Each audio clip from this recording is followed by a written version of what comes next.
Hello.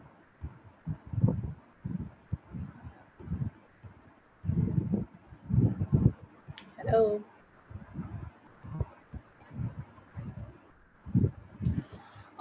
Hi to one and all.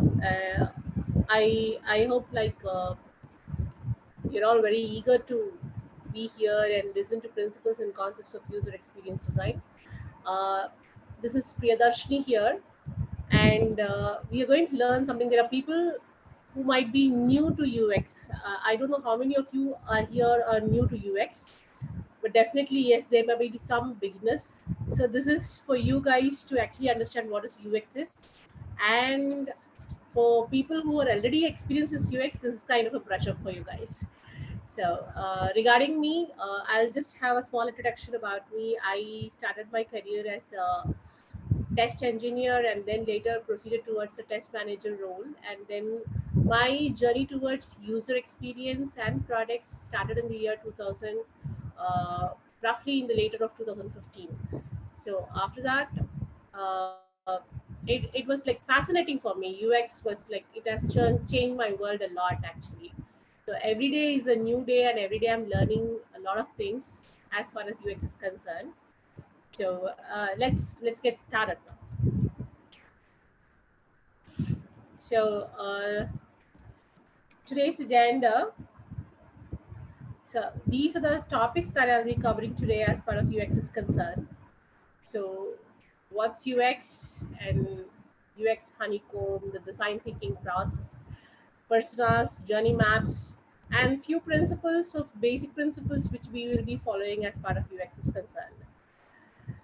Okay.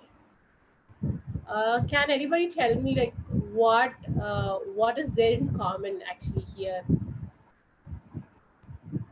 with these pictures? What is common and what is uncommon? Can anybody answer that?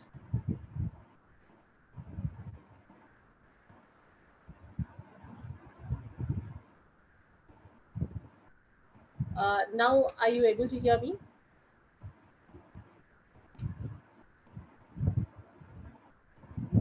Yeah.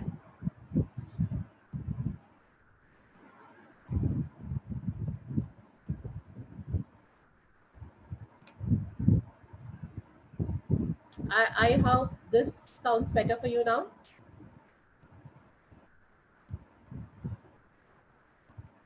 Not in the way it's positioned, but from the matter that is getting displayed over there.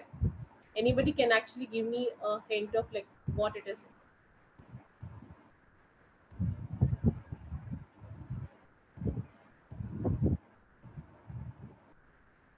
There is a feng shui. There is a temple. It's Tanjore Big Temple. There is Walt Disney. There's Google search engine. There is Apple. But they all have something in different. They all have something in common.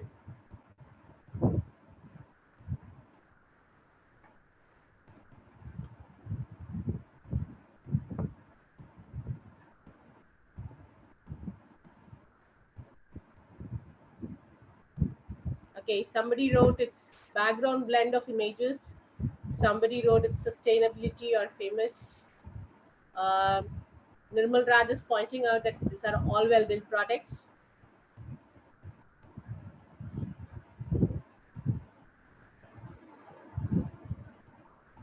Any more guesses?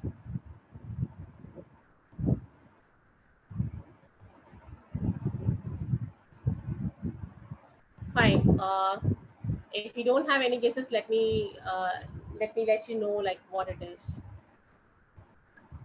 The similarity, I'll go to the next part.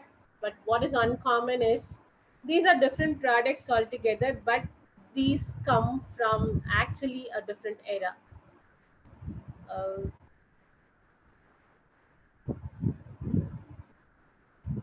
Hello.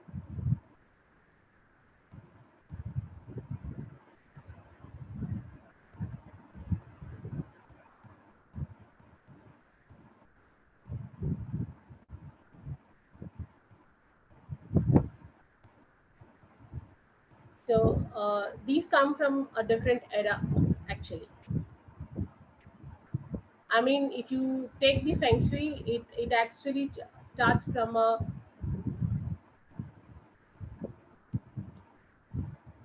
Is my voice audible? Because I see a lot of people raising your hands.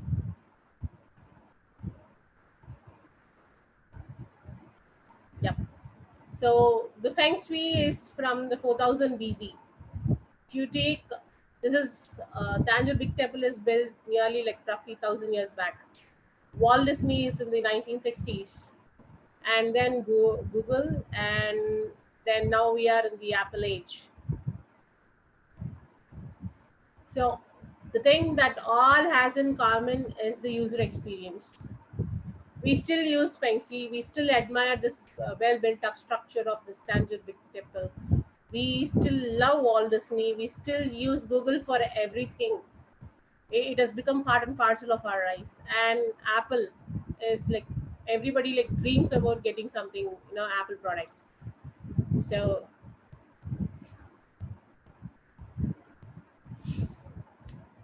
now let me come to like what actually the definition of user experience is.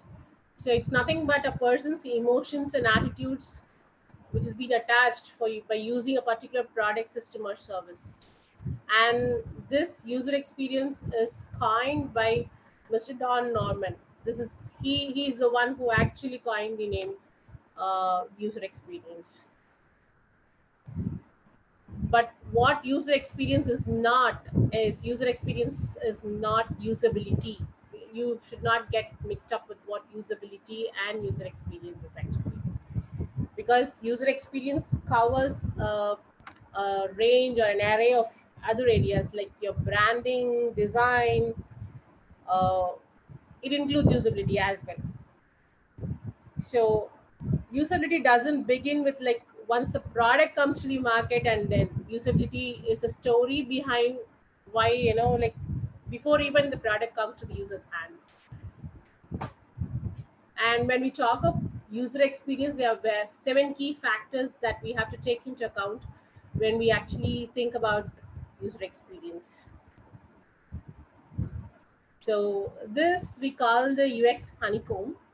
So they have the key factors of UX. So if you consider UX, you have this as an umbrella where you see a product has to be useful, usable, findable, credible, desirable, accessible, and valuable. And everything has their own, characteristics on its own. And put together in a right proportion, you will have a very good product in your hand. So let's actually, disseminate this and see like what it is actually useful. So whenever you make a product, right, it has to serve the purpose of who the customers are, who your target customers are. So it makes the product useful. For example, you take cars. Cars are meant for traveling basically. That is the purpose. Like you have to travel from one place to another. So that is why we take cars. If you don't have, if you have a car without wheels, then it doesn't serve the purpose at all.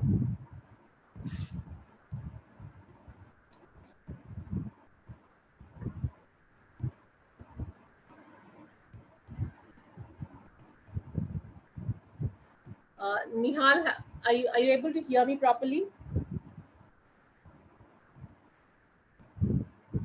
Hello. Yeah, thank you. Next comes the usability part of it. So usability is like whether you are able to enable users to effectively and efficiently achieve their end objective. So um, you will succeed only if you give a usable product. It has to do whatever it is like likely. I mean, at least less likely to do. It not only gives a competitive advantage, but it gives a huge level of comfort and safety for you. Like for example, when you are driving, usability is like something like you are able to actually, change stations with the radio. That is like you can listen to music too. That is another usability over here with respect to cars. I mean, me getting into cars again. it's like you can focus on your main thing as well as you can actually do something else. So you keep driving, and at the same time you also uh, change the radio stations. So that is going to be usability over here.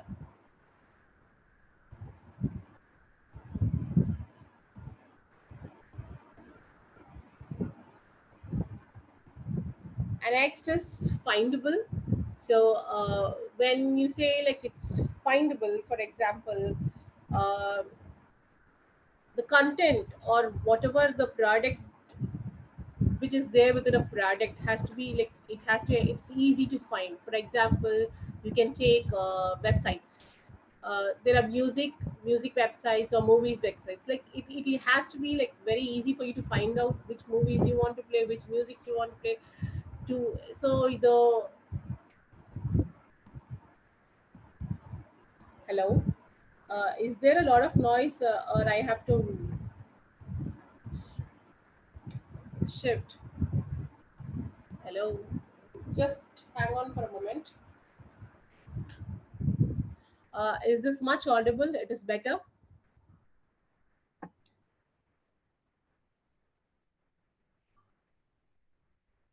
Hello.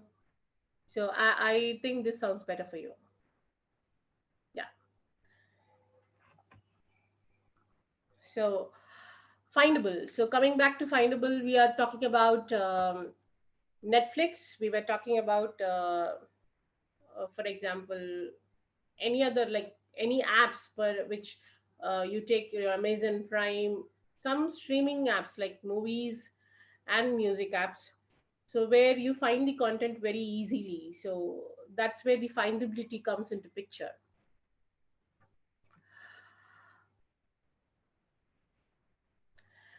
Next is credibility. So if you're not building a product that you cannot trust, then I think it's not no point in building a product at all. So it has to build some kind of like when you deliver it's impossible to deliver a good UX, but if the user thinks that the product is not lying but it's serving the purpose, then it's a huge success.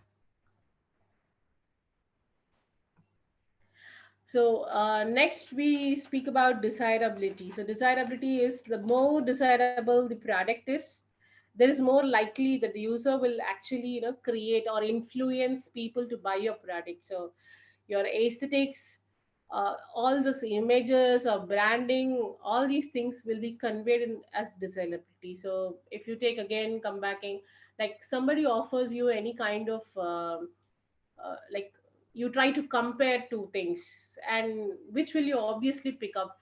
For example, again coming back to cars, Skoda and Porsche, they have lot of differences. But if somebody has to choose between Skoda and Porsche, people actually go for Porsche, not for Skoda, because Porsche's aesthetics are like far better than what Skoda is. So uh, this is what desirability is all about. Like the aesthetics or the branding comes here actually. Next is accessibility. Accessibility is designing something which you cover all the users. So later in this webinar, we'll be covering about personas. So accessibility is also about like users. So designing for example, you're designing something which even the visually impaired or hearing impaired people can do, and that is a great thing. So you're thinking about you're considering actually all the human centric designs as part of your product. That is more important. And for example, so accessibility need not be like you have to I mean, like you, for example, if you take a website or anything you design, the probability of this kind of like physically challenged people who are able to use this product might be like very minimal. But still, if you're covering that as part of your product, then it's really very good. So don't neglect accessibility as part of your UX. That's very important.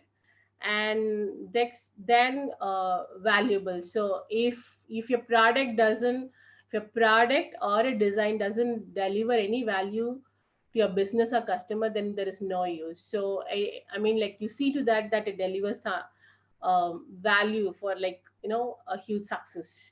So coming back, you have all these things over here clear, but the entire UX, you don't have a right proportion, but everything mixed in a proportion, like you give everything over there, then it becomes a huge success, actually a huge market success. I'm stopping here. I want to know if you guys have any questions before proceeding.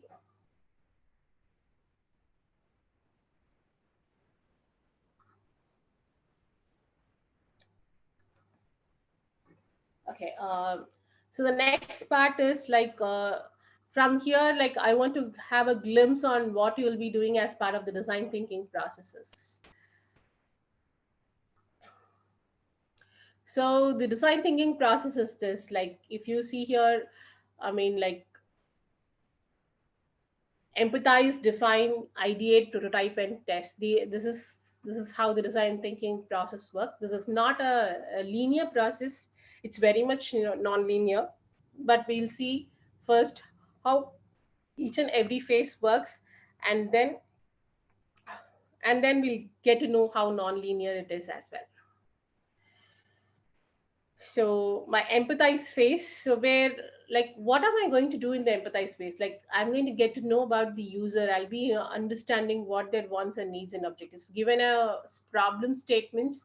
So first you have to actually, like, think about, like, what the user wants. For that, you need to do a background research for that, what the current problem is, and then you get to know about the user, get to know about, like, what they want, what they wanted to do, what is their current need, how your problem, or how your solution can actually solve the needs, give some good solutions to them.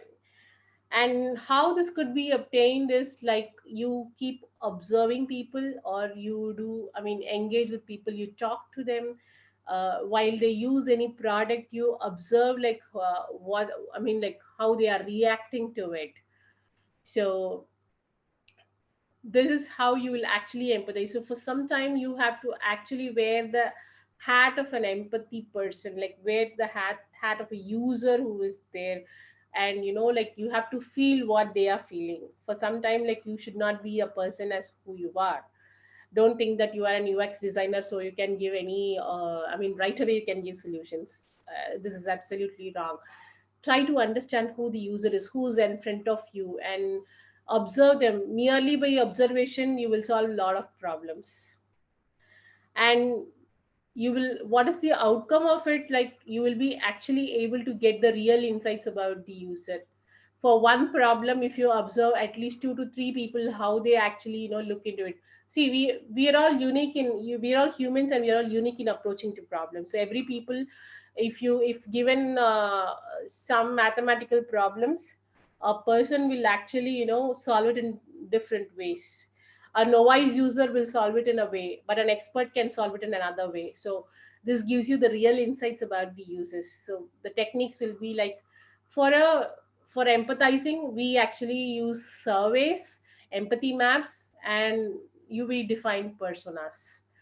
A persona, what it is all about, this will be covered in later part of the slides. So as part of empathy is concerned, or empathizing stage is concerned, this is what we will be doing. And next we go to the define phase. So in define phase, once you have gathered all the data, so once you gather all the data, this will also make sense of, like, uh, apart from what is a problem statement, you'll also define what is the real actual problem is.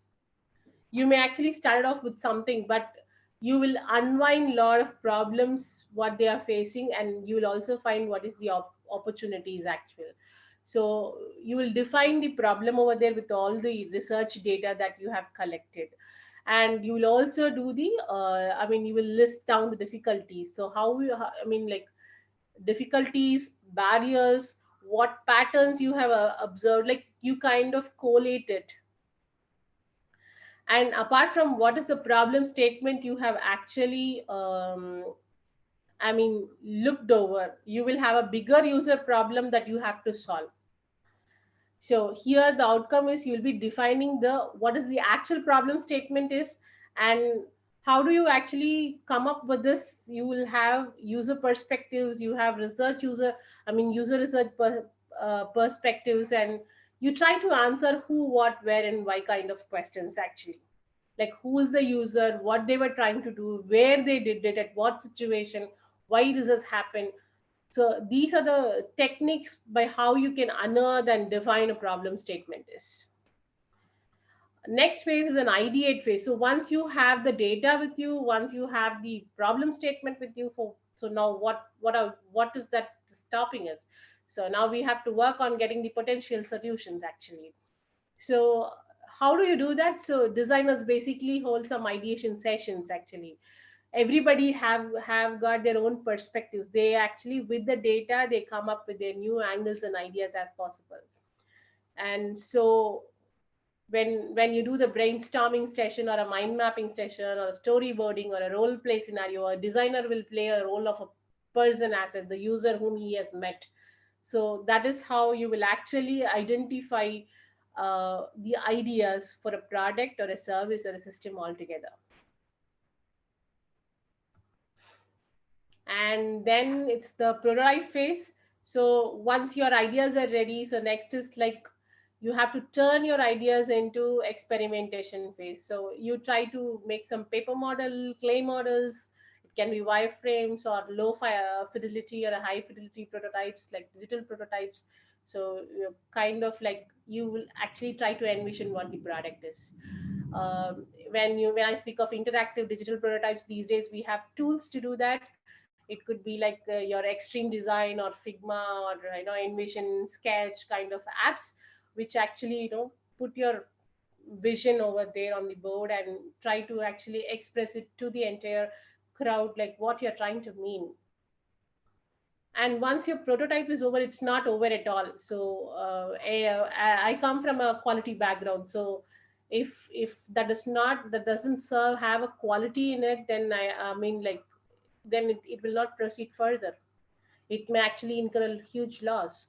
So testing. So whenever you do a prototype, so try to test it. So the moment you start designing, you see the usability issues. So before even taking to the market, when it is tested so huge, so you will have a quality product in hand. So the techniques here for UX is used is this is what I have mentioned, that is A/B testing, where you create one version of the product and the another version of the product, and you try to actually see like which product, which version is actually working out for you.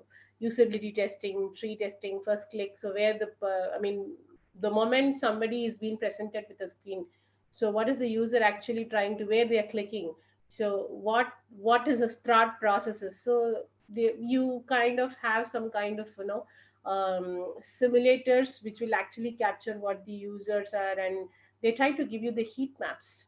So try to analyze the heat maps, and then like you will come up with a product or a service which will have actually a good business sense. So you may think that, again, coming back to the point, you may think that this is going to have a lot of what do you say, like empathize, define, ideate is going to be a linear process, but really not. This is not a linear process. So every step, it's very much non-linear. So this is how it is, like a non-linear process where at each and every stage you keep kind of testing. So during the empathize phase, you actually test, you learn about the user through testing. Again, you come back, you empathize something, some mistakes you have made, and then again you go to the define phase, empathize to define problem. Once you have defined, again you actually test it, because have you actually revealed, have you actually done the problem statement correct. So you're testing it over there. Then the moment you have ideas, so there again you'll be testing, so that is there anything that you have missed out, any new ideas which you have actually missed out. And again, prototypes, again you keep testing those prototypes actually.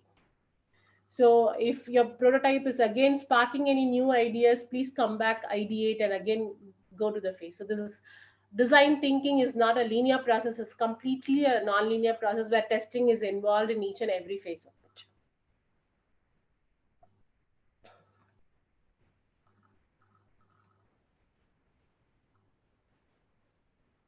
So coming back, I'm taking a break here. Do you have any questions over here so that I can answer your questions?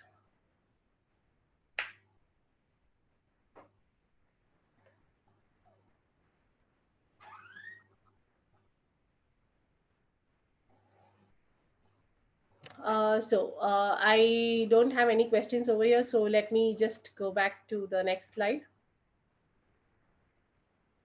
Yeah, Srinivas Lu has to please. You have some question regarding prototype.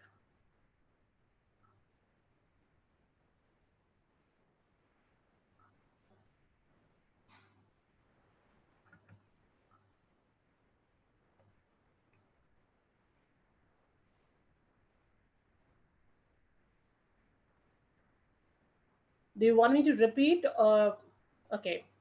See, prototyping is basically you have ideated, you have ideas. So once it is done, how do you find users and understand the problem? See, initially there'll be okay. First, let me clear Srinivaslu's answer, and then I'll come back to Raghavanand on his question. For example, prototype, he's unable to understand.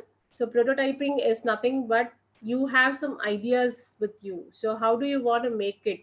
For example, if I take, you want to make a product. For example, if you want to make an app, so apps necessarily, like, how do you want to go with, whether you want a mobile first app or a web app. So these two things you have to think about.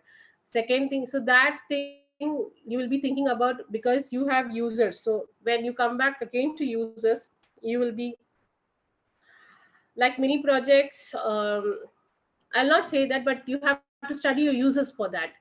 So users, if they are traveling, for example, if your user is something like they keep on traveling, you cannot have them, these days mobile is something that they carry with them. So mobile first apps kind of help them a lot rather than a web app.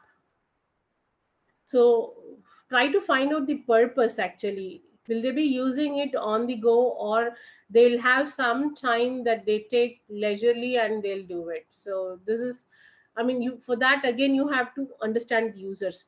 I mean, how do you find users and understand the problem, Raghavanand? So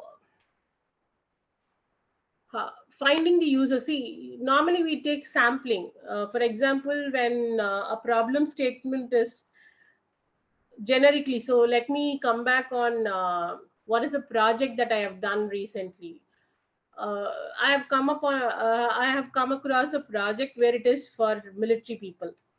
So they say that army jawans find it very very difficult for them to adapt to the civilian life after they complete their service for 20 years. So my users is actually retired jawans, or people who are in the edge of getting retired. So what is the problem that they are facing? So I have to interview them, take these surveys, keep it open for them. Like, so I, for that I have to understand again, like what they are up to. Like, for example, these people, they have not done their education, in the sense like they would have completed only their 10th or plus 2. So as soon as they complete their higher education, they would have entered army. So in army, what have they done? So in which department they were placed? Are they part of any I mean, like, they have faced the BSF, they were handling rifles and tanks, or they were part of the storekeeping or something like that. So all what they were literally doing over there. So all these things should be taken into account. So for me, my users are going to be army jawans who are going to retire, and who are in the, I mean, who have retired already.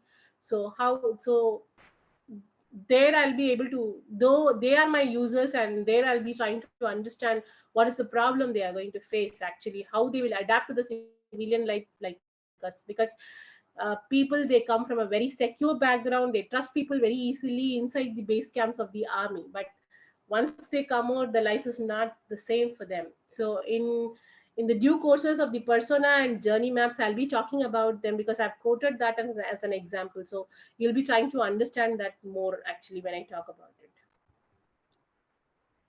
Is it okay? There is Mariappan who has come up with another question to me. Is it mandatory that every product design should go through these phases? Like I have seen people skipping ideate phase, some directly start working on prototype. Is there any measure of product design to involve these phases?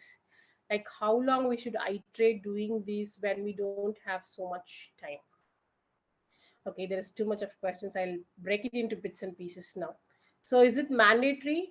I would suggest that ideating is mandatory for any product design as such. Sometimes the product owner come with their own ideas, but still I would suggest that you blow up those ideas and try to break it into parts where you will actually, trying to ideate, you will break them into features. So ideation phase is mandatory to actually give a better user experience. And second thing, like I have seen some people skipping ideate phase, some directly start working on prototype. See, you may start working on the prototype, but I feel that somewhere you'll get struck actually. If you don't have your ideas clear, how would you actually proceed with prototyping? I mean, I is there any measure of product design to involve these phases? Currently, I mean, I am unable to answer this question because like I have not skipped this phase, so I'm unable to do it. Like how long we should iterate doing these when we don't have so much time? So again, like once your prototype is done and it can create some, you feel that it is go to market ready, I mean, like you have stressed it a lot, you have tested it, then whatever feature you are unable to actually like, or you're discovering it. So you all work in case of sprints, right? It's all agile these days, so it all works up in sprints. So what is required to deliver as part of your potential shippable product? So for that particular sprint, if you're able to do it and carry forward the other ideations to the later phase or as a change request would be ideal. I think that answers your question.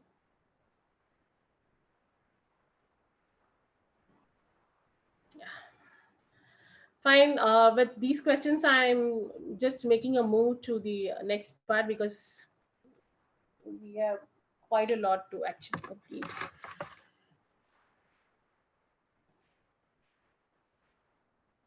So now coming to persona. So in your empathize phase, we I mean we spoke, I mean I spoke about a lot of people like whom you'll be going and meeting to actually take a survey, do your research.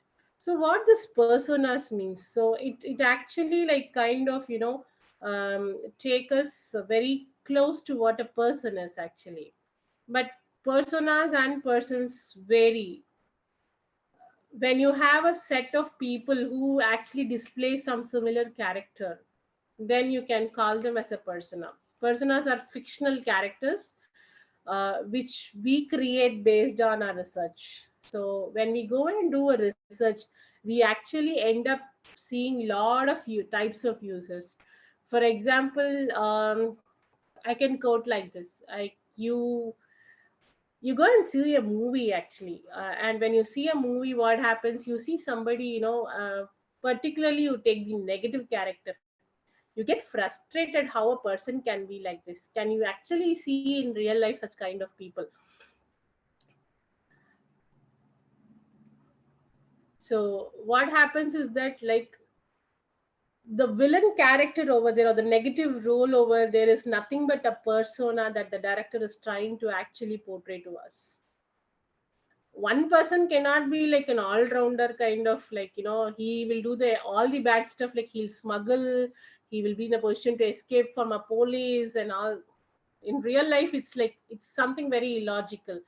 But still, so it's a fictional character, you are trying to actually group some kind of characters and put it in one single person.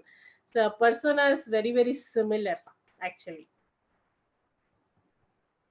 So now, why should we actually create personas? So when we create personas, we actually, look into what is the user is needing and what he's experiencing currently, how his behavior is, how, what goal we are trying to achieve actually, or what goal he's trying to move forward with whatever the product given in hand, or what he is already actually.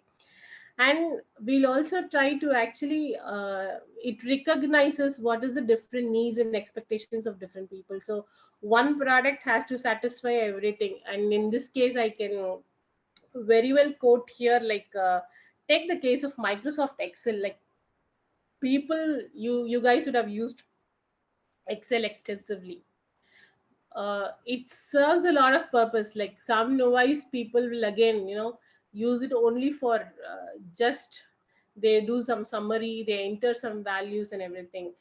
People actually do data visualization by writing macros. Experts do that. So Excel is one of the wonderful tools actually. So it can be used by different people for different needs and expectations. And so does your product is. Tomorrow when your product has to actually cater to a lot of people, so you should actually in a position to recognize what sort of personas will actually come into picture. Only then you will be able to design it for so many groups for one single product. Make the design task at hand less complex. So they guide your ideation process, help you to achieve the goal of creating a good user experience for your target user group. So finally, what it actually gives is a human touch, which actually just required from the facts that we actually get it from the research. So here I'll show you a sample persona. So this is a project that I did, so I didn't want it to, I gave you a gist of what the project that I was into already. So this is a guy, so this is a persona that I have created. He was actually into a army. So the persona here is a fictional character. He's not the real face of the person. So this guy is a real combatant because a persona will carry all these things. These is the after the researchers and after the technique, that is affinity mapping and all kind of techniques that we have applied. We have put in a fictional character here.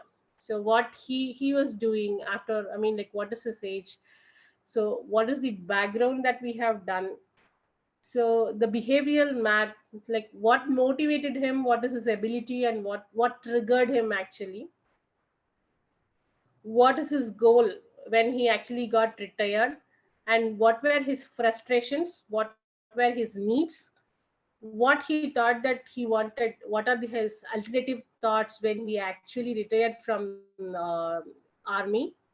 So, what is his tech savviness? Because he's already 73 now. By the time he would have retired in his 40s, those days it was not like currently, also, like they might find it little difficult actually to use a smartphone or social media kind of challenge for them. And under what they will follow, like Maslow. So, Maslow's theory, like they have to have this five pyramids, so where they actually fit into this five pyramids, 5 points. So, and then what is a day actually, how does the day look like currently, and what is his personality traits. So this is what actually is, this is a sample persona, so you can create on your own multiple personas like this. So, like, this is kind of a slider. So is he outgoing or shy? Because he's a kind of, what do you say, like, he's a army person. So he's like kind of not, he's an extreme outgoing person. So how he is, like, he's curious to know what it is. And because they are army personalities, they are very much organized. Of course he's friendly. Not many are friendly actually. And then, like, how did he sound to me? Like, was he confident, was he nervous? So this is how a sample persona will look like. Any questions?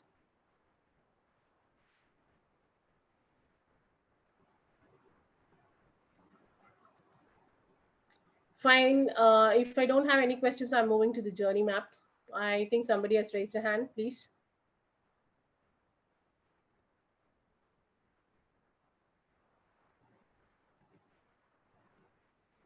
Yeah, Sidhu.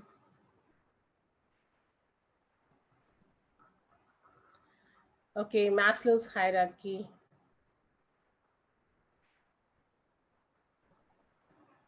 See, Maslow's hierarchy of needs. So, Maslow's hierarchy, can you explain in detail? Uh, yeah. So, actually, this guy, Maslow, he has come up with something called as Maslow's hierarchy. Each and every single person will actually fall into some kind, I mean, in between these pyramid. Actually, it's a pyramid. So the basic needs is kept at the bottom. That is, the physiological needs comes first, then the safety needs, then it is like self-esteem, love and belongingness, self-esteem and self. That is, love and belonging is nothing but your family and friends, self-esteem and self-actualization. So physiological needs. When I say physiological needs, it's like air. I mean, like whether he's getting a proper clothing, uh, food, shelter, all these things are physiological needs. So I hope that.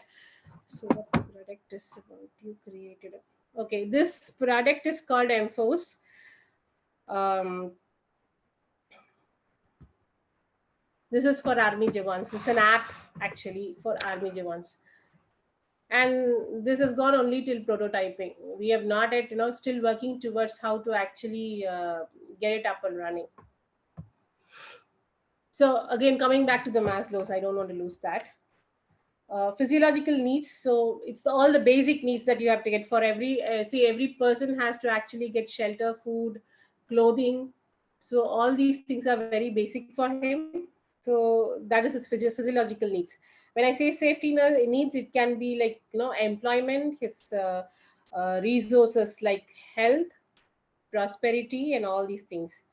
And when it comes to love and belongingness, it's like basically his friendship, his family, how he is to his family, and everything. Now when it comes to self esteem, it's nothing but his respect, what is the status that he has in the society, how he is being recognized, and all this stuff. And self actualization is like he has attained everything. Now he has got nothing actually, like he is like complete. So that is self actualization. So what is that level 7? What is visual hierarchy?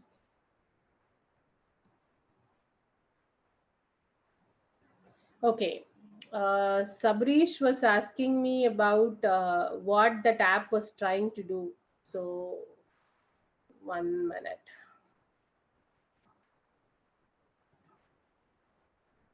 Share my entire screen. Okay, I've shared my entire screen. Okay. I hope everybody is able to see my screen.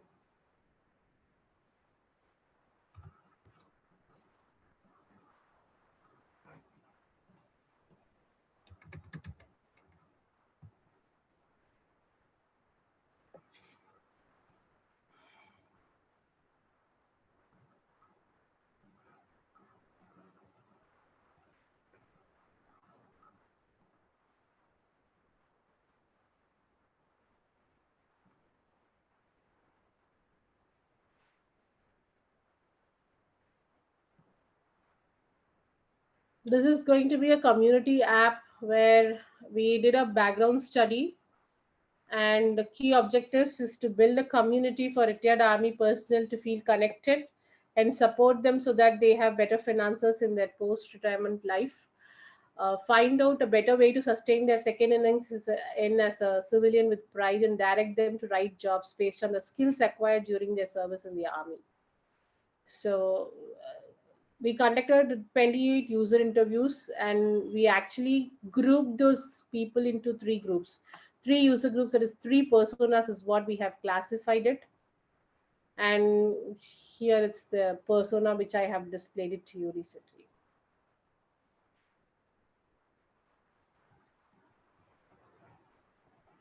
Yeah. and next we'll go to the journey map. That time I'll be able to explain. So we brought the, so with all these things in place, we brought the conceptual model where it will be an app which where they can actually have a, like they can service with some partner. I mean, like there is a service partner kind of a functionality, and where they'll have some kind of events where they can upskill themselves. They can actually connect with the fellow Javans, and they'll also have some job opportunities.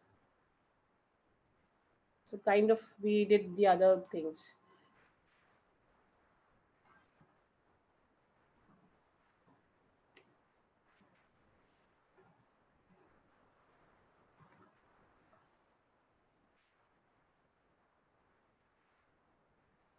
So coming back,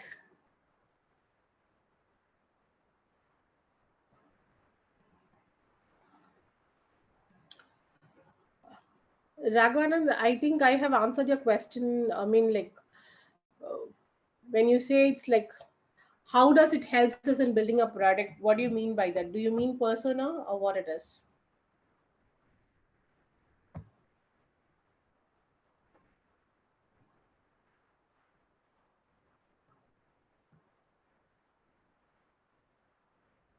Because I'm not clear about the question.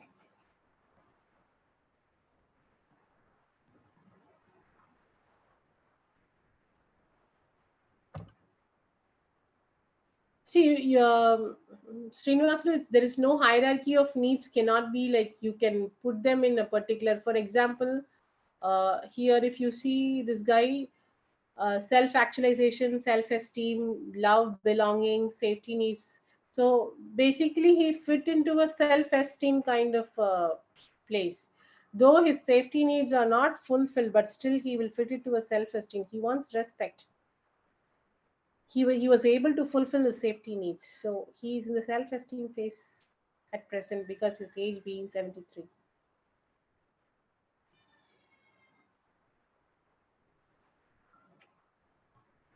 All right, can I proceed further? Okay. So now, with knowing what a persona is, like we are now going into what a journey map is. So journey map is nothing but a visualization process. It's more like storyboarding, like what your persona is actually doing, how he's traveling, in what phase he is in a particular phase. For example, we are all human beings, and when we are children, we had I mean, like we had some kind of desires, we had some kind of like things we didn't like, but at the same time when we grew up, we kind of actually developed another genre of desire actually. And when we grow old, we'll still be mature enough to do something else. So journey map is also, it's like a user's journey. It can be either with a product or with a problem as well. So why we are creating journey maps? So the process of creating a map actually forces a conversation. It We are trying to actually align to the mental model of the user, and when we sit as a team and ideate, the whole team will actually try to capture like what the user persona is. And we'll be able to actually design something for them. So communicating. So when you design a product, it's like telling them that we understood what you are, or we are able to trying to service you better. So effective mechanisms for conveying information is a way that is so this becomes normally, when you read it as text, and when you actually, now I have shown you some journey map as a text, but if I call you up and ask after an hour or two, you might not be in a position to actually tell me what it is. But the moment I actually show you the next slide, you will be in a position to immediately tell me, hey Priya, you called me that day, you took about journey map, you spoke about something called javans, and your one of your persona was a javan who actually was 73 years old. He was into this master because the information, like a visual thing, actually got into your brain. It got stored in your brain for a longer time. It creates a shared vision. So a holistic view of the customer experience by uncovering moments of both frustration and delight throughout a series of interactions. So this is what I mean, like what your journey map is actually going to give. So this is the journey map of the persona that I have showed you. So he had, I'm taking his journey after retirement from the army. So when, I mean, like, he was here, it's neutral, positive, and negative. What was his emotions?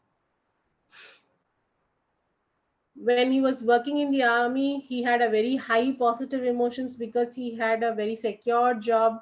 He need not worry about so many things. But when suddenly his emotions have gone down because chill blames, because he was posted in Kashmir, so where he got admitted in the hospital, there was nobody. So suddenly, his emotions have gone down.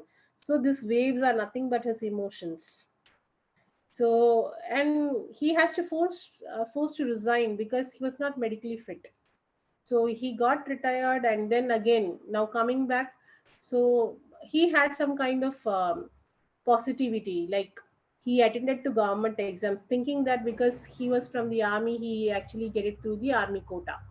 But the competition was high for him because there were a lot of people who were actually, job search was very very tedious for him at that particular point of time, because he has just completed only his high school education. He was not a degree holder. Then slowly he was searching for a job. It was kind of neutral for him, but then he started attending some interviews. So he had some kind of positivity around, positive emotions, that thinking that he might actually get into some kind of jobs. But then most of the interviews were failures for him, but finally he was hired as a note validator in RBI. And then, but again he had frequent transfers where there was a negative emotion.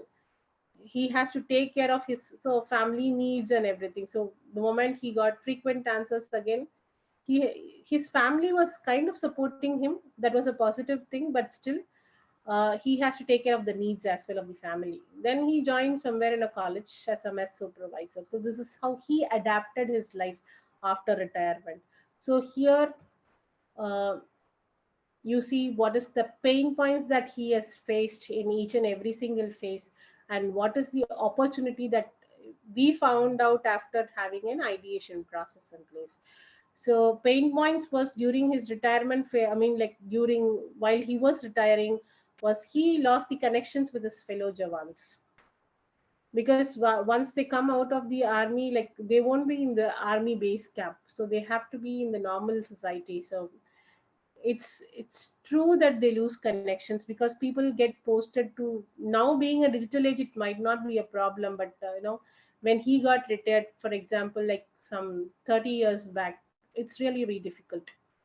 And then during his job search phase, it was like he didn't have a proper guidance, mentoring and all.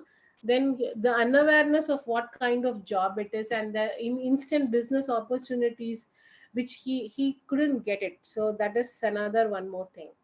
And adaptation is continuous guidance for upskilling. He couldn't upskill himself, so that is another pain point for him, because he's only a high school these days. I mean, like how GUVi offers a webinar or something like that, probably if he get in touches with it, probably he will be having an instant guidance and upskilling himself. So this is what he was missing. So the opportunities again will be like forming a community so that they get connected as Javans, because having old pals and getting connected to them actually gives some kind of pleasure and positivity for us. And job search is like having some kind of a medium where employers, actually these kind of people, since they have completed only their high school education, they will be most welcome to actually do a job for fitter welder kind of a job in a manufacturing plant or a kind of such industries. So employers posting job opportunities for them, so like job opportunities like business partners, because they come from army, so they are people who are reliable, who can be trusted very easily. So those people, I mean, like, who can become instant service partners to us, who can come and actually help us out. For example, you can use them as detectives. They can serve the community as a detective. Not everybody has to be a security in a bank or any kind of a place. So those kind of business service partners can be done. They can be good dog trainers actually. Then events to take part and upskill. So like webinars like this or sessions for them conducted for them can actually make them upskill. So these are the opportunities found out. So this is what a journey map is all about. So I'll take a break here, and I want to ask if you guys have understood it.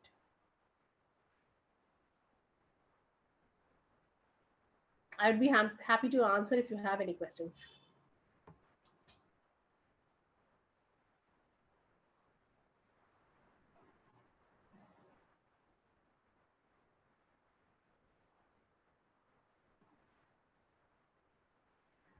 Uh, Next, we'll move to what is heuristic. So we have spoken about like what UX is, and how actually how the thinking process is, what kind of persona will be like designing, and how to solve how a journey map solves the problem of finding out the opportunities for them.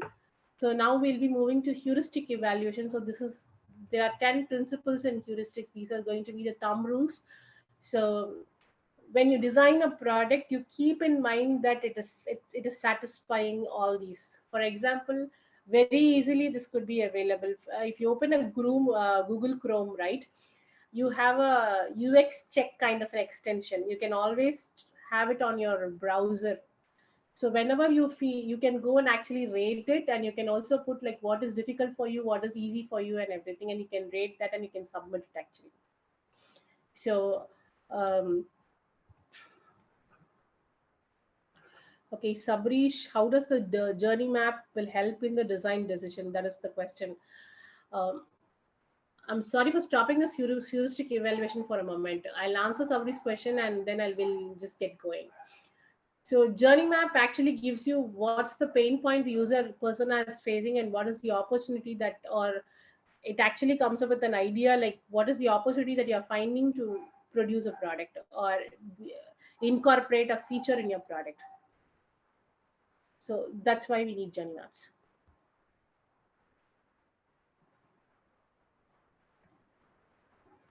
So heuristic evaluation is nothing but um, expert reviews, guidelines, predetermined set of guidelines. Heuristic evaluation is found out in everything, each and everything you take, you will be like, finding that heuristic evaluation. So let's see what a heuristic evaluation is. Like there are 10 usability heuristic evaluations. Visibility of system status, match between system and real world, user control and freedom, consistency and standards, error prevention, recognition rather than recall, flexibility and efficiency of use, aesthetic and minimalistic design, help users recognize, diagnose, and recover from errors, and help in documentation. So when you do a product, you see to that this is actually getting satisfied. So let's look into detail of what each thing is. So visibility of system status, like you have to keep your user informed of what it is doing. Uh, can you actually find? I mean, like there are three pictures over here. Can you find out what? I mean, like what it is trying to indicate it to you?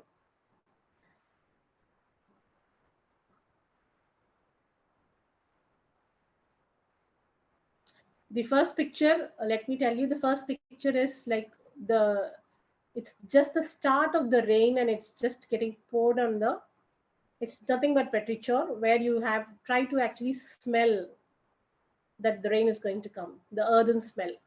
The second thing is nothing but a gas burner with a blue flame. And the third thing is nothing but a Fitbit. I think here we have number of gadget geeks, so with steps on it. See, nature also gives us the visibility of system status. The moment you actually smell the earthen smell of the rain, the petrichor, so what actually is that you immediately, the as a user, you will say that it's gonna rain or it's raining somewhere. Second thing, when you see a blue flame on the burner, it means that your cylinder, your gas cylinder is going to get over. And the third thing will be like a Fitbit. It's a digital format where When you actually walk, when you move around, the number of steps that keeps increasing. That is another visibility that it is, that's giving you a feedback for what you are doing. So your system should actually give you a feedback. The moment you go and select I think people here are go online, right? The moment you book a ticket in book my show, the moment you block the seat, the color of the things, I mean the color of uh, the blocking will change actually. So this is nothing but visibility of system status, where you keep the users informed. Next, match between the system and real world. So when you're designing a product, when you have actually come across your personas, how they, I mean, how they speak. So you try to speak the language of the users. So if you see the example over here, you see a fire actually. It's kind of igniting or setting on the fire or kindling the fire. So that's how Amazon has come with like Kindle. Kindle is nothing but it's kindling your knowledge. And Amazon has also come up with Amazon Fire. So where you have I mean like books, ebooks, which kindles the knowledge. So it's trying to match between the system and the real world. Next is user control and freedom. So your user should be given where in times of emergency, or whether they have to do something by mistake, if they have done something, they should be in a position to redo it. So for example, if you see in a Gmail, the moment you actually move a mail to a trash, this is what you will get. The conversation has been moved to the trash, learn more or undo. If you want to undo by mistake, if you are actually move it to trash, if you do and undo, it again comes and sits back in your inbox. So that is the freedom that you actually give to your user. Next is consistency and standards. So try to maintain the same thing. So for example, if you see here, even though there is different versions keeps coming in Microsoft Windows, they keep adding a lot of new things, but the old things actually um, still remains the same. So if you see here, you have a pivot table and table, but here you have a cover page. Blank page, page break was there earlier, but now you have pivot table, you have a table. Table again represents with the same rows and other stuff. So you have illustrations, basically picture clips, smart art kind of pictures, where again charts again will have a column, line, pie, what kind of charts it is. So though you maintain the consistency throughout the product, though it actually have a lot of versions coming up. Next is error prevention. So error prevention is nothing but before even you're trying to actually eliminate the errors. For example, if you buy a medicine, a tablet, it's very very important that it has to have an expiry date. That is error prevention, so that if you're going to consume that medicine after the expiry date, it's not healthy for you. The same way, uh, Google here, I mean like Google has come up with this feature. When you actually try to send a mail without an attachment, it will immediately ask you that you have not attached the attachment. Do you want me to actually send the mail without the attachment? So it's trying to prevent the error that you not attaching the file. You try to be perfect on writing your mails. Next is recognition rather than recall. The user, I mean, his cognitive memory should have doesn't have that kind of a load actually to remember each and every single thing. So you see searches. These days, searches are like auto suggestions. For example, if you type any search keywords in Google or any search engine or Quora or some kind of sites, immediately the moment you type a few words, it will start populating what you want, so that you need not remember, but you just read here for few lines, and then again you go back and you just immediately take it from here, without even like you just recognize it. Next is flexibility and efficiency of use. So your system should be like in a position to use by any kind of people, be it a small children or an expert user. For example, here you have a Nikon D850 or any DSLR cameras as such. I'm a novice you I mean like I'm a novice user of a camera. I don't know how to take a picture literally with DSLRs, but you know what I'll do, I'll put an auto mode and I'll try to capture pictures. But if there is a person who's really passionate about photography, he knows how to take the picture with using this focal length, what is the shutter speed, and all the stuff. Next is Excel is a very good example of how a novice user, how an advanced user can use. And you'll be wondering why this kind of an example over here, a pricing table over here, in a flexibility and efficiency of use. See, it can be a freeware where I can use it for sometimes, and it can be for organizations, it can be for a smaller company, or it can have some very few features which a person can actually use. So I am giving a variances. So flexibility in means of variances is what actually uh, it's looking out for. So aesthetic and minimalistic design. So here we are trying to declutter the surfaces actually, and we are trying to stick to the goals and tasks which is it is intended to do. All might be, like you all guys know what it is actually. This Google search engine page. It is actually very plain and so it's just like two buttons and one input box. That's it, and with few links on top. So you will pretty well you will be knowing like what it is. It's like very very minimalistic in design. It just serves what the purpose is. It's just for searching. That's it. And if you want to actually look into like what it has to do further, you have this menu or apps in the near the search engine, and you can go there and you can easily navigate actually.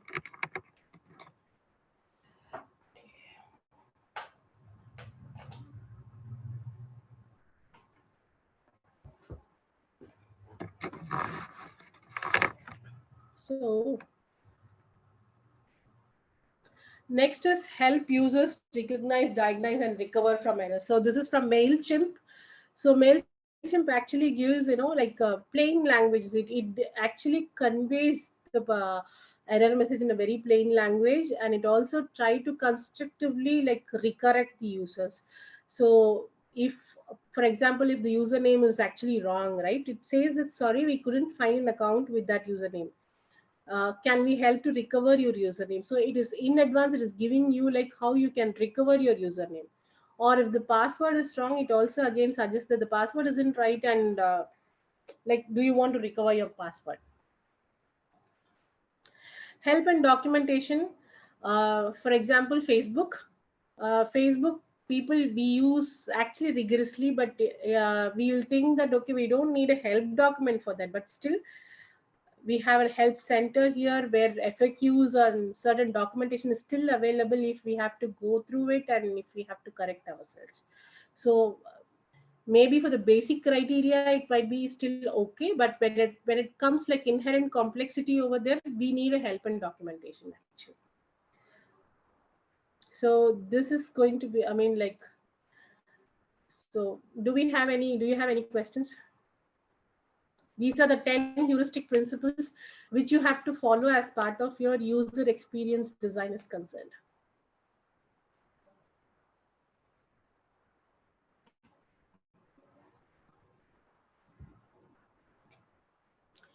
So, do people know who this guy is?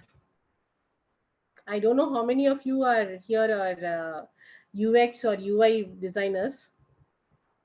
So, can anybody recognize who this person is?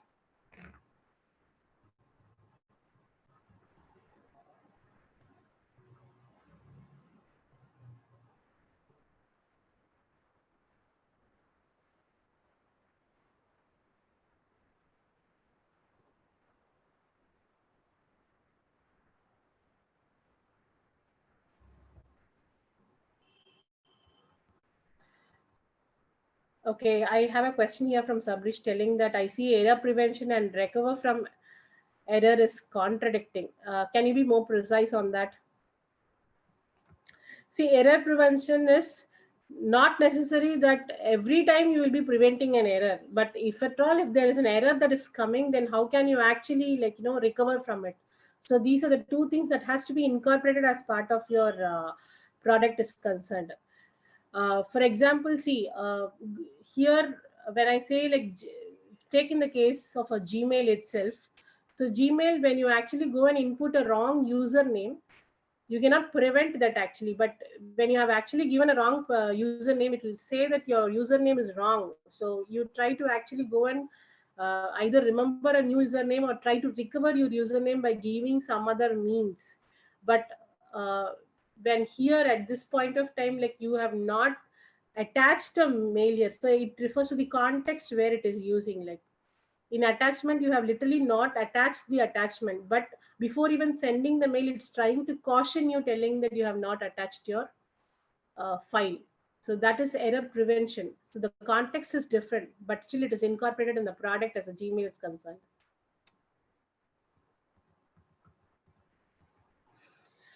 Okay, guys, can you tell me who this guy is? Any guesses, rough guesses? No. um, Marwan has told me it's Donald Norman. It's not Donald Norman.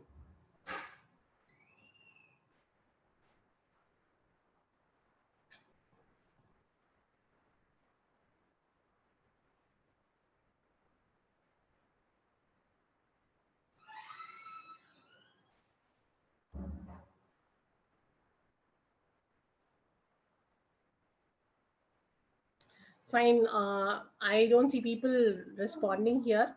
Let me actually go back to these slides. This guy is called Data Rams. He's a German industrial designer.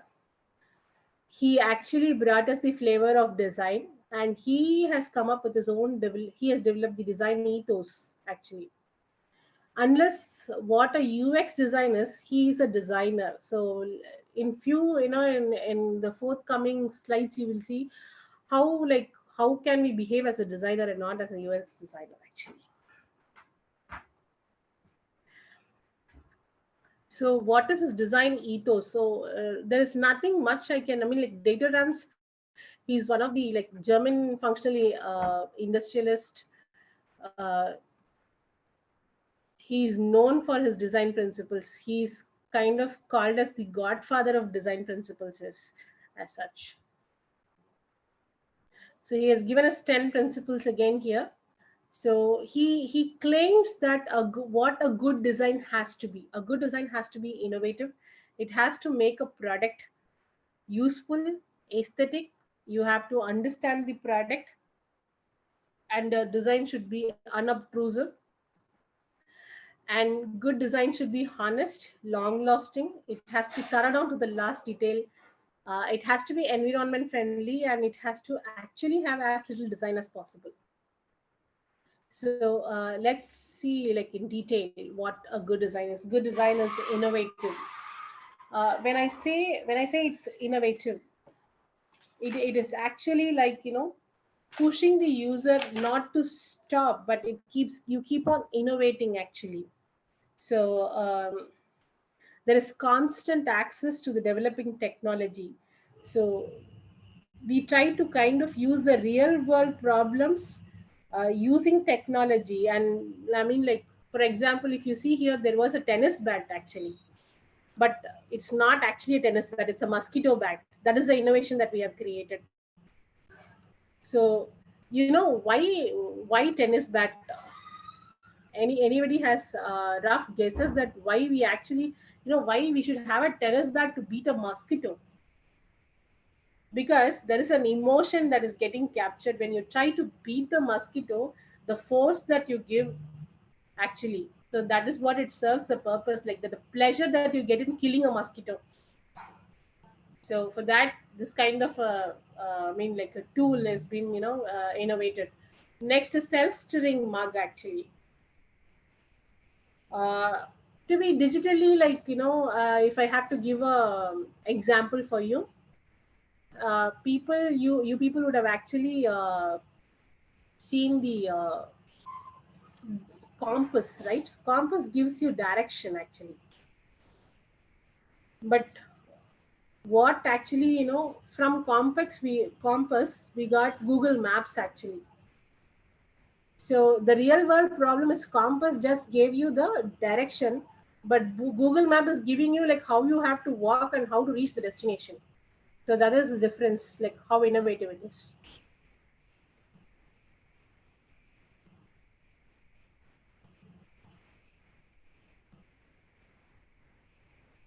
Next is good design makes a product useful. So trying to emphasize on the usefulness of the product. So here you have a portable charger. We try to actually take, mobiles. So kind of taking a portable chargers is like, your power banks and all this stuff. You carry it. So the main purpose is you can charge it on the go. And here you have a weighing scale actually. So which is intended to weigh at home, an electronic weighing scale. So it is like it is having a function, so that makes the product usable. Next, the aesthetic part of it. So it has to cut away the fat of an object until all that. Even your aesthetics should actually talk about like whether it is functioning actually. So looks matter, but whatever the look or the form it is in actually should also perform a function. So there is a purpose behind why you have a very smaller hole in the scissor and the larger hole in the scissor. That's for holding it. That is the aesthetics of the scissors. And here, if you see, it doesn't have any, jar. I mean, like very glossy designs on this plate or anything. But it actually fits in like where it has to fit the other cutleries are to be. So that is the a good design talks about the aesthetics. Next, it's going to be like a design should make your product understandable. So not every time that you have to have any kind of tooltip of any or anything. See, we are all imbibed with using Windows. The moment you open, right, you know what is the menus will be like, literally file, view, insert. That makes the product understandable. Like Microsoft Windows, any product will have this kind of a setting. So it's kind of self-explanatory. So I have a wash dispenser here. So it's meant for actually dispensing the liquid to wash your hands. That is self-explanatory. And when you actually enter the room, you go and directly switch on the fan or the light or whatever it is. So that means that the design is self-explanatory. You don't require massive. I mean, like, what do you call it as, like, massive help documentation for actually toggling between switches. So a product is understandable. Next is a good design is unobtrusive. Unobtrusive is in the sense like the products fulfilling a purpose are like tools actually. So for example, when I say obtrusive design, have people would have seen a Swiss Army knife? It will have a collection of knives in it. It will have an opener, it will have a knife, it will have a driller to or a wine opener and everything together. But if you have to actually cut something, you have to carry all the other things along with you for that, because it comes in as a set. It's kind of attached. All these things are attached in one holder or a one ring. So you have to just open it and have to use it. So that's kind of obtrusive. But here I have posted a example of Medium. I think there are a lot of people who actually read articles in Medium. In Medium, what happens is that like it is meant for reading articles. The moment you actually scroll down, your whatever the whomever you're subscribing for, that is the only thing that will get displayed here. It will keep with the flow. You will keep on reading it actually. So unapproved, like you create a product, you intend to do what it is, what it is trying to do, and you make a delightful experience or a method of doing it. So that is a good design is going to be unobtrusive.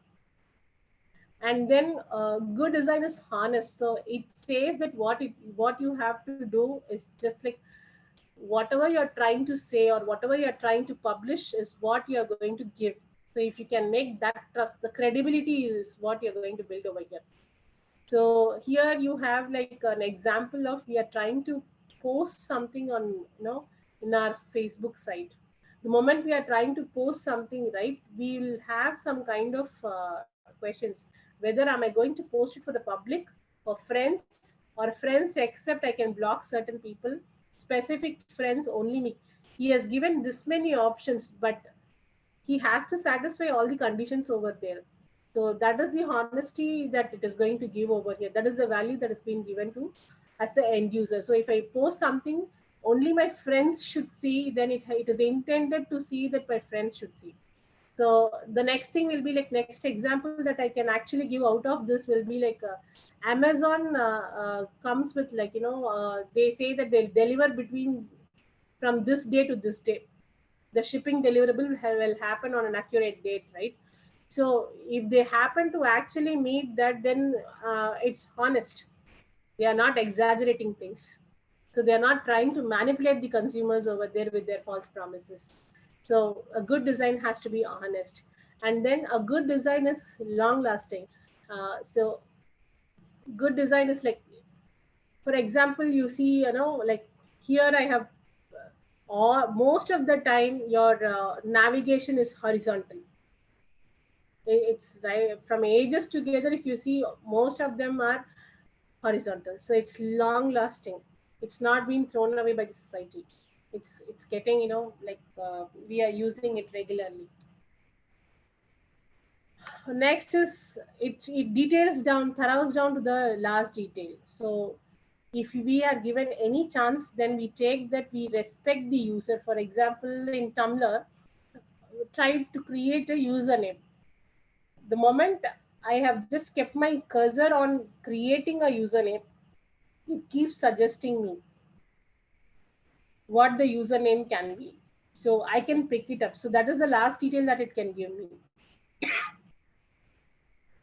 So next is environment friendly. So when it means environment friendly, that we have to, this is a solar car actually. So it is not only for, physically polluting the environment with our water bottles or anything. I mean plastic water bottles, sorry. It can also be like in a digital world, how can you actually, like visually not polluting. For example, when you try to actually design some app, why do I mean, like we'll take only English as a universal language, but if we try to actually accommodate right to left kind of languages as well for international products, then that is going to be environment friendly in a digital world. So good design, as little design as possible. So this is an Amazon Echo. So it's like very little design, but it can do like a lot of stuff actually. So less but better is what he's claiming. Another good example that I can quote actually for a good design here is, I think you people all would have come across. I don't know if people are from Tamil Nadu or it's from across. You all would have known, right? Tirukural. It's a couplet. It's good design as little design. A couplet can actually deliver a lot of meaning. So that is another good example where it serves as a good design. It's just couplet, but it gives a lot of meanings to, people. So from this, like what we are actually coming is like we try to be helpful. A good design should be helpful in the sense like it's useful, innovative, honest, long lasting, um, and consciousness of its environment. So it's like we should serve a greater purpose than just designing products. And be thoughtful is like we should be concerned with more than um, fitting this aesthetic and understandable and unobtrusiveness, thoroughness, and little design. We kind of, try to understand the aesthetic and psychological attributes which are very critical for a product is.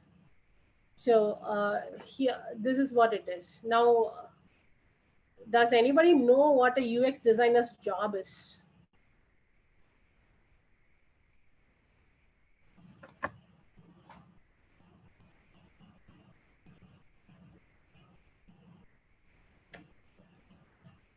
Any answers? Any rough guesses?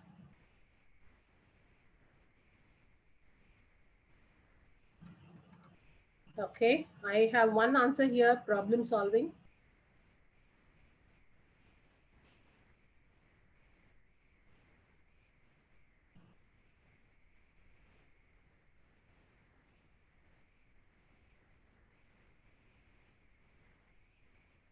So it's not only like understand the goal and users and then design. Yeah, I think I give the applause to Sabrish. So trying to make your users job or task easier. So how? But by observing and actually by having an empathy to make design decisions. So now we'll see like how this could be achieved. Show users value before asking them to do anything. Don't bombard your users but guide them. Don't make your users work, and don't do anything crazy. Don't ask your users to do your job. I mean, your users should not be doing a UX designer's job. Rather, it has to be like you have to do everything for them. So, show users value before asking them to do anything. So, how can we actually do this?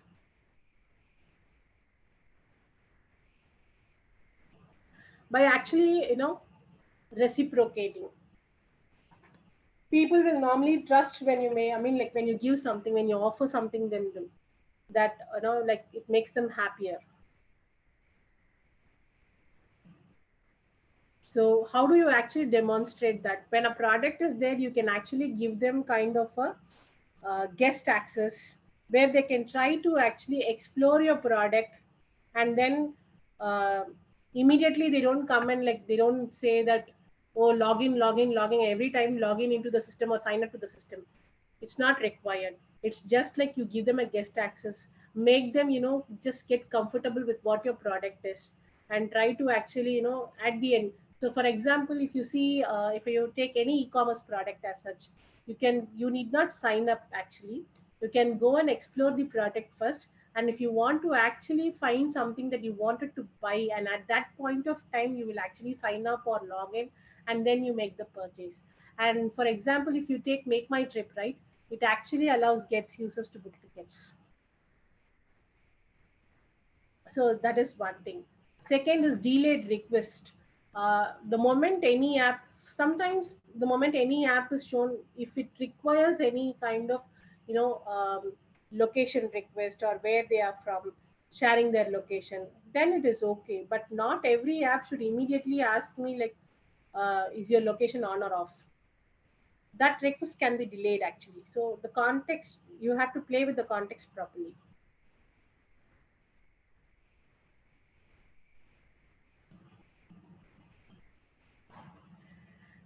Next is don't bombard your users, rather guide them. So how it could be done? It's like, see, not everybody can think or keep everything in their memory. So we have to actually reduce the stress of the user, taking the time for the cognitive load.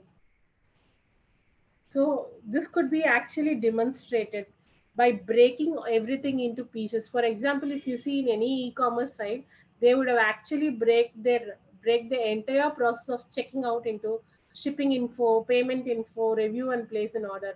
In any part of time, you can actually go back and review it, and you can actually change it. So that becomes easy rather than everything in a single form, and trying to do it can be much more difficult. So we are trying to break things up, and then creating focal points is uh, normally our design. So this is the focal points here I have displayed is the Gestalt's principle, like proximity. uh, Similar objects actually make some sense, dissimilar objects make some sense. How your content flow, continuity, is there any closure, area, symmetry. So all these things are the focal points in your designs. So where you have to place which content and all this stuff, so that plays a bigger role. So create such kind of focal points in your design. don't make users work, meaning that, see, every interaction there is a cost attached to everything. So trying to reduce the interaction cost is what is the UX designer's job is actually. It is not only like, I mean, like how you do it. So trying to making the people understand, your users understand the product the moment they see it. So that is the best interaction that they can do. So it can be in a form of like label icons. So trying to actually put them in a label, proper label. So if you see here, make it easy to input information. So this, the first one shows nothing here, just they will go, they have to do it everything on their own. But if they have a proper label here, like first name, last name kind of stuff, it becomes very easy for them to actually input that information. Not doing anything crazy in the sense like, what do you mean? I mean, like, not, so suddenly you will say like not doing anything crazy, am I not, like, I should not innovate or what it has to do. So um, I mean, like, you're exposing some familiar words, environment, so that you just keep it comforting for them. That is what it means all about. So trying to keep a common design pattern. So how you will do it is like trying to keep a common design patterns. For example, by like by a left hand side of a job, or by just closing your eyes, you will say that Google's search engine will be only like this. You will have a global search bar wherever you go to any product. That is a common design pattern. And choose your spots, innovative spots actually. Like, I mean, like, you should know, like, where, when that innovation will come into picture. For example, I mean, like, it happens by iteration.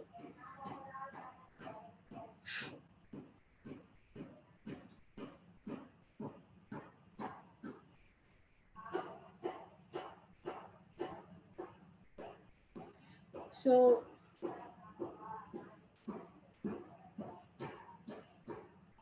next is, don't ask users to do your job actually. So trying to, uh, when a user comes and asks for something, you don't make the user to ask it to us beforehand. You should be in a position to give it actually. So that is why we are all UX designers. So how will you actually do it? You try to observe it, and by prototyping and testing it. There is no other hard and, very easy way actually to do it. It's all to be done by observing your users and prototyping and testing it. We have come to literally the end of this. Do you have any questions? I'll be in a position to take it up. And before that, I actually wanted to tell you, these are few experts whom you can follow on Twitter as far as UX is concerned to start with.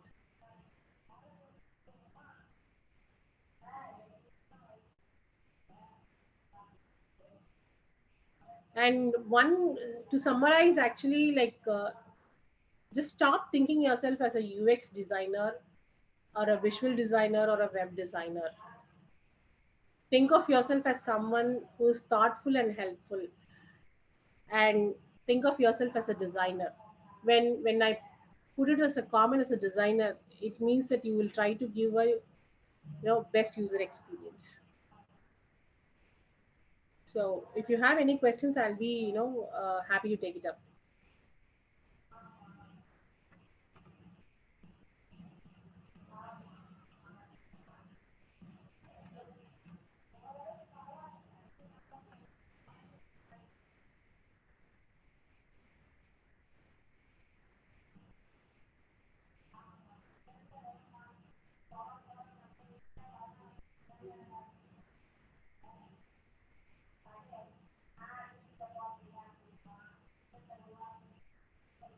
If there is no questions, then can we wind up? So before winding up, thank you everybody for giving me this and GUI particularly for giving me this opportunity for sharing my knowledge uh, during for this, coronavirus. So try to, be socially distant and be hygiene. Break down coronavirus and build up your skills with GUI webinars. And you can reach me out through LinkedIn. I have just put my LinkedIn profile. Hi all, this is Harun requesting GUVi. Thank you, Ms. Priya, for this wonderful webinar. I hope it was very helpful to everyone, especially due to this tough times, everybody in home, to make this time useful. Thank you, Ms. Priya, for this webinar. Thank you. Thanks a lot.